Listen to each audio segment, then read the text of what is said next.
Sebelumnya, pada Agustus 2025 lalu, Immanuel Ebenezer, mantan Wakil Menteri Ketenagakerjaan, ditetapkan sebagai tersangka oleh KPK dalam kasus pemerasan.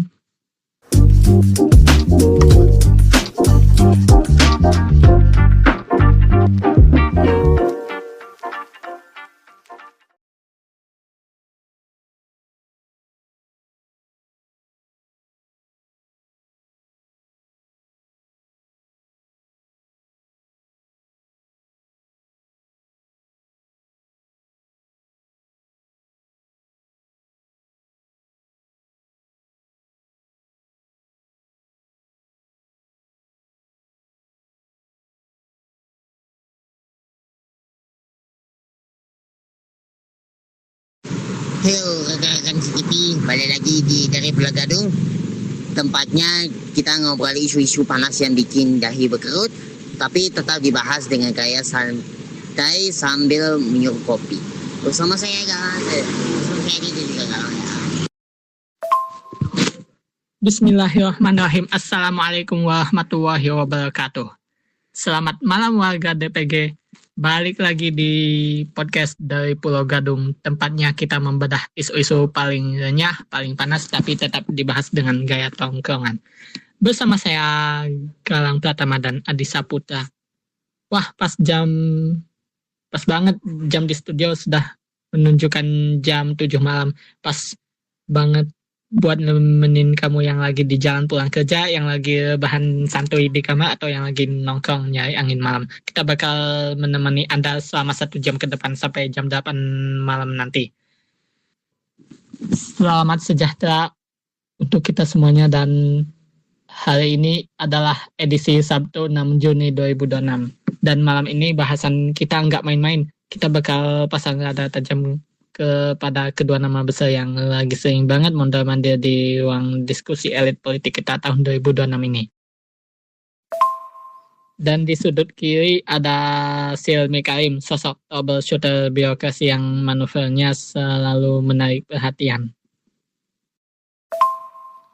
Dan di sudut kanan kita punya Dadan Hindayana CS, Kepala Badan Gizi Nasional atau BGN yang memegang proyek raksasa makan bergizi gratis alias MBG. Nah, seperti yang informasikan dari Kompas.com, anggota Komisi 3 Dewan Perwakilan Rakyat Republik Indonesia, Lola Nelia Otopia, mengapresiasi langkah Kejaksaan Agung atau Kejagung dan Komisi Pemberantasan Korupsi atau KPK dalam mengusung kasus yang menyeret pejabat setingkat menteri atau wakil menteri. Anggota Komisi 3 DPR RI Lola Nelia Octavia mengapresiasi langkah Kejaksaan Agung dan KPK dalam mengusut kasus yang menyeret pejabat setingkat menteri dan seorang wakil menteri dalam kasus markup anggaran MBG yang kira-kira sama dengan korupsi.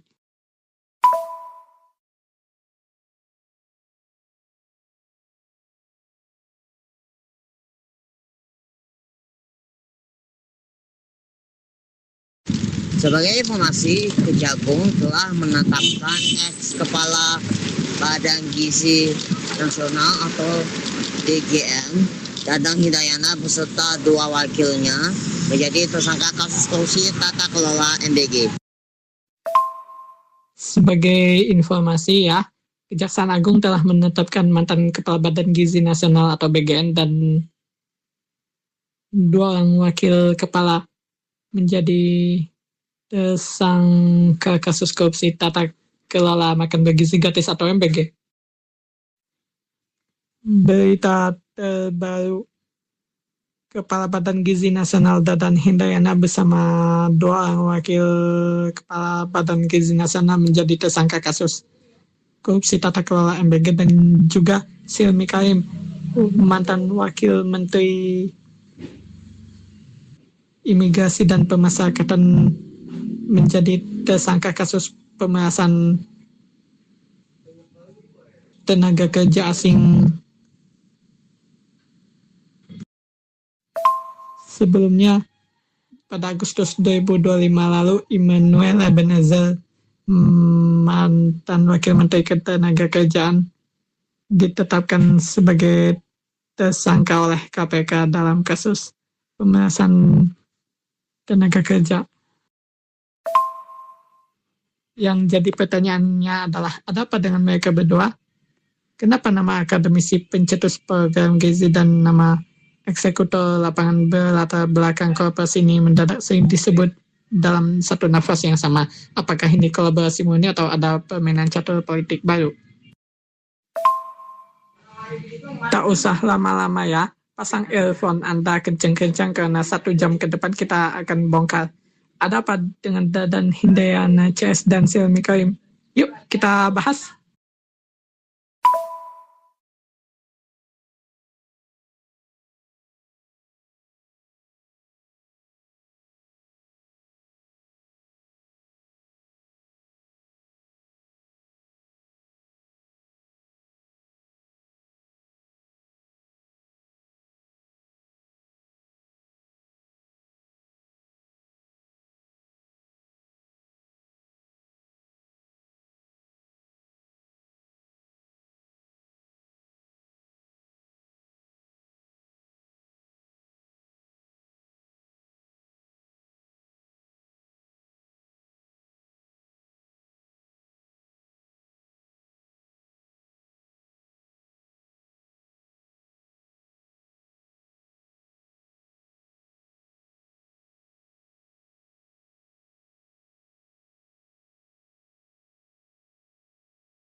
Terpisah, KPK baru saja menetapkan Wakil Menteri Imigrasi dan Permasyarakatan atau Wamen IMIPAS, Silmi Karim maksudnya ya, sebagai tersangka korupsi dalam kasus berbeda.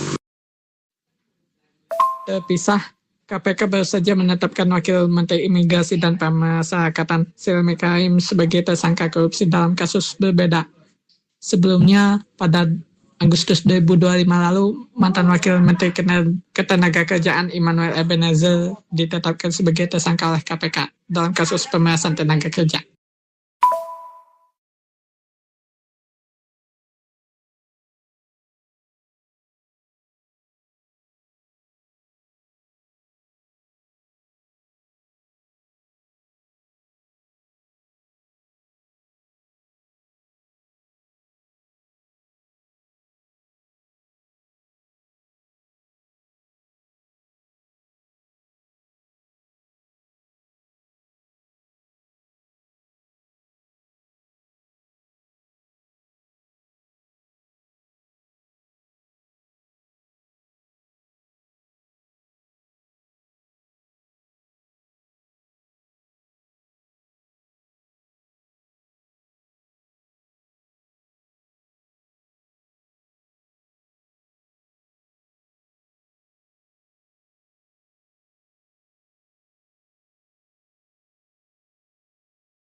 Penetapan tersangka itu merupakan bagian dari komitmen negara dalam menegakkan hukum dan pemberantasan korupsi tanpa pandang bulu atau olah saat dikonfirmasi Kamis pada tanggal 4 Juni 2026. Penetapan tersangka itu adalah bagian dari komitmen negara kami dalam menegakkan hukum dan memberantas korupsi tanpa pandang bulu, kata Lola saat di 2026. Penetapan tersangka itu adalah bagian dari komitmen negara dalam penegakan hukum dan pemberantasan korupsi tanpa pandang bulu, tanpa memandang siapa saja, baik kalangan elit atau rakyat jelata, kata Lola saat dikonfirmasi pada Kamis 4 Juni 2026. Politikus Partai Nasdem ini menghormati proses hukum yang sedang berjalan. Politikus Partai Nasdem ini menghormati proses hukum yang sedang berjalan oleh KPK dalam kasus masalah penetapan tersangka Wakil Menteri Imigrasi Silmi Karim. Ia juga memberikan ruang kepada Kejagung maupun KPK untuk bekerja secara profesional, independen, transparan, dan berdasarkan alat bukti yang kuat. Dia juga memberikan ruang kepada Kejaksaan Agung maupun KPK untuk bekerja secara profesional, independen, transparan atau terbuka dan berdasarkan alat-alat bukti yang kuat. Kita tahu rekam jejaknya Hilmi Karim itu mantan dirjen imigrasi dan juga bos BUMN. Tipikal orang yang kalau ditaruh di tempat kusut, tempat itu langsung beres. Jadi rumor di ring 1 itu ada spekulasinya kalau Hilmi sengaja diposisikan dekat dengan circle ini untuk mengamankan jalur logistik dan eksekusi mega proyek gizi tersebut.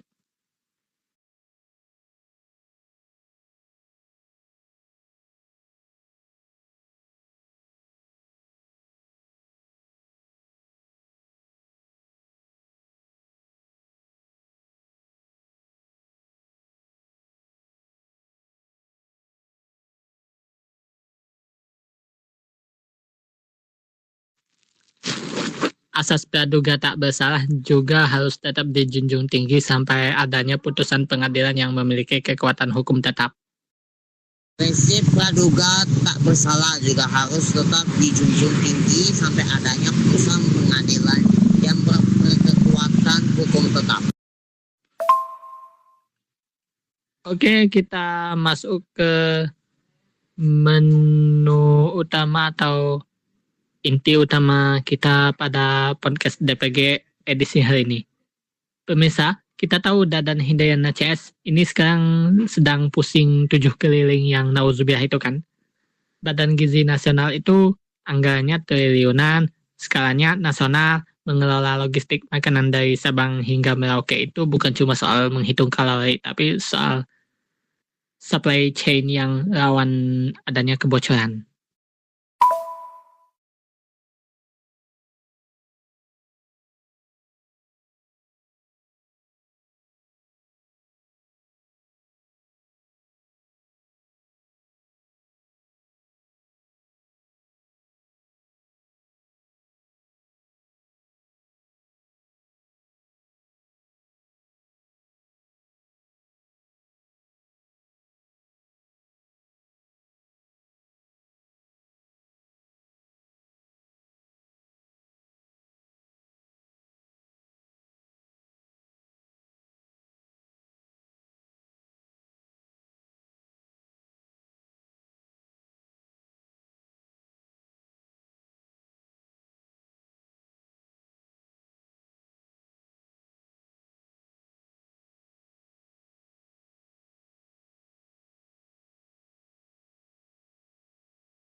Upaya menegakkan hukum yang tegas dan konsisten sangat penting untuk menjaga kepercayaan publik terhadap institusi negara serta memberikan efek jerah bagi siapapun yang mencoba melakukan penyimpangan.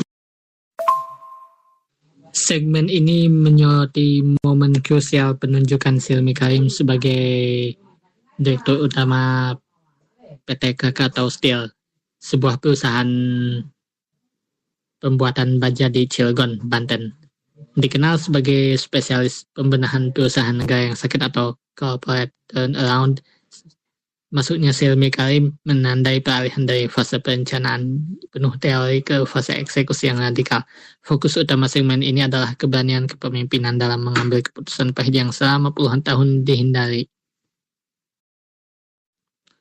Upaya penegakan hukum yang tegas dan konsisten sangat penting untuk menjaga kepercayaan publik terhadap institusi negara serta memberikan efek jerah bagi siapapun yang mencoba melakukan penyimpangan. Ke depan, ia berharap seluruh penyelenggara negara, pejabat publik maupun pihak yang mengelola anggaran negara dapat memperkuat integritas, transparansi, dan akuntabilitas dalam menjalankan tugas.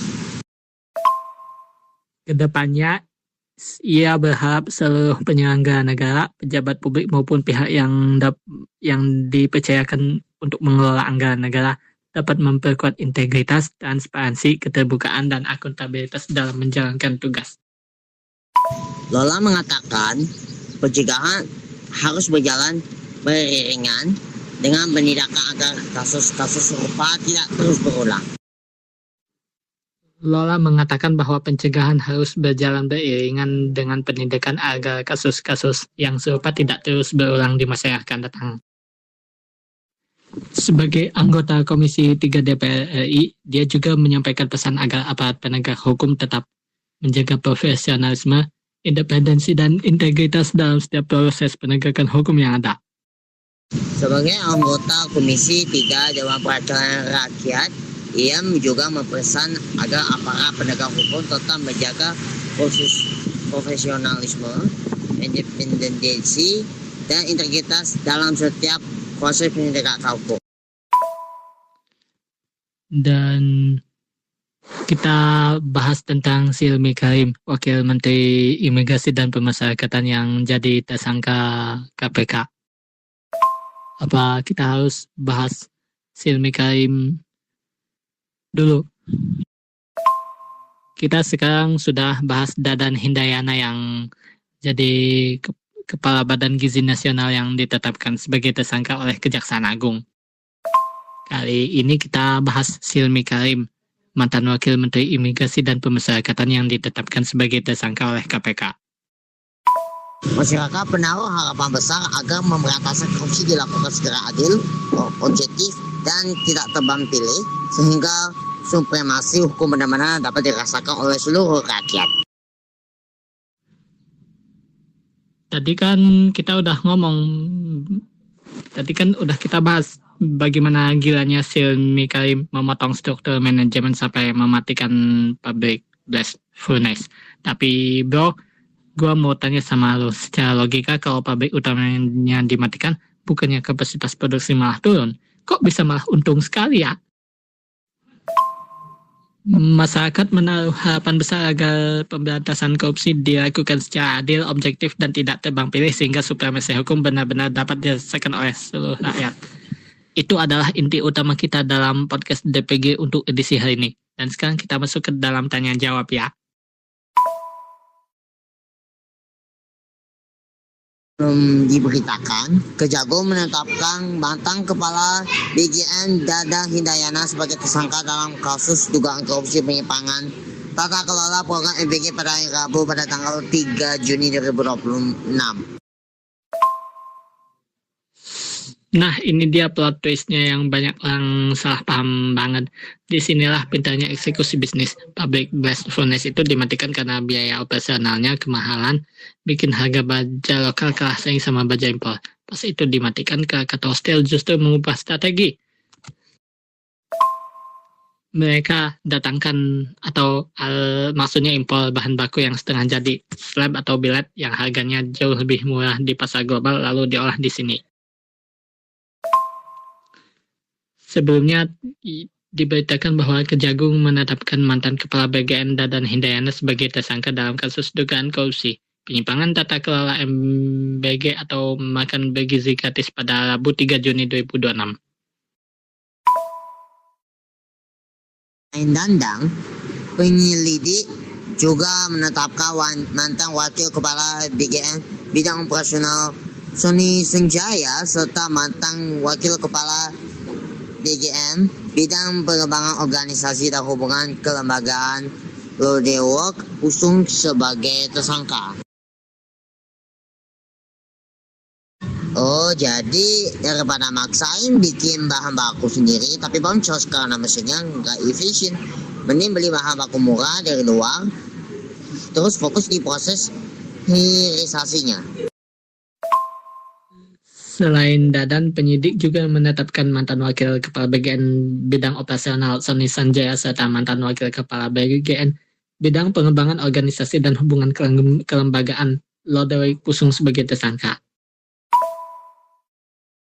Sementara itu, KPK menetapkan Wakil Menteri Imigrasi dan Pemasyarakatan Silmi Karim bersama 7 pejabat Direktorat Jenderal Imigrasi sebagai tersangka kasus dugaan pemerasan dalam pengurusan dokumen imigrasi.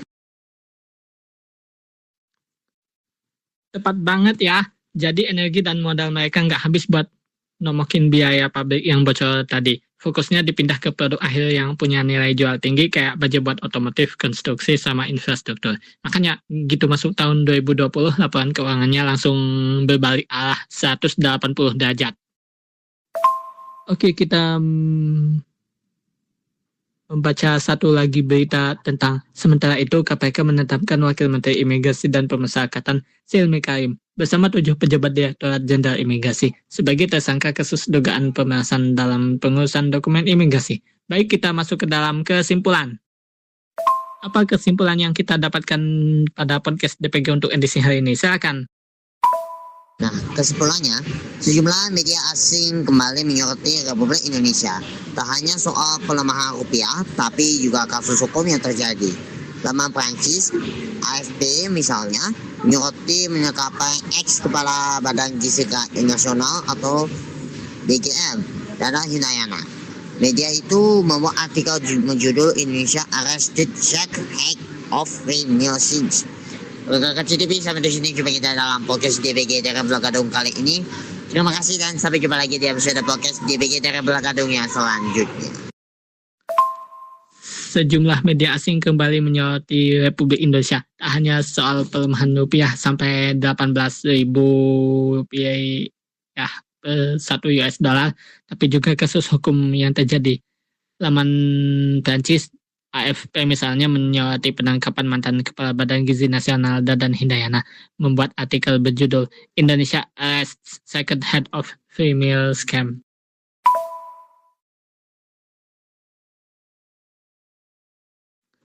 Jadi kesimpulan dari seluruh drama penyelamatan Krakatau Steel ini sekaligus juga kasus mega korupsi Badan Gizi Nasional ini apa, bro?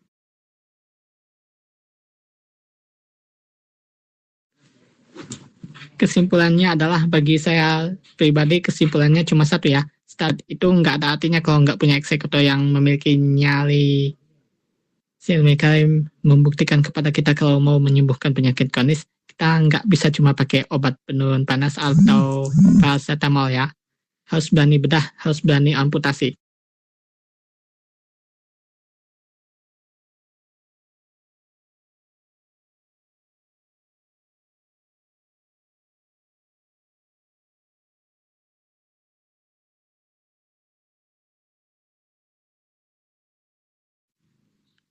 Oke, itu dia bedah tuntas kita tentang transformasi radikal Krakatau Steel dan mega korupsi Badan Gizi Nasional di DPG Podcast kali ini.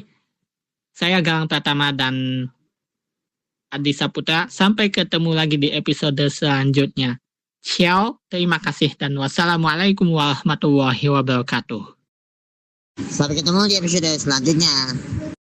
Bagi aku pribadi, kesimpulannya cuma satu. Strategi hebat itu nggak ada artinya kalau nggak punya eksekutor, nggak punya nyali. Sebenarnya membuktikan kalau mau menyembuhkan penyakit kronis, kita nggak bisa cuma pakai obat menurun panas. Harus berani beda, harus berani amputasi.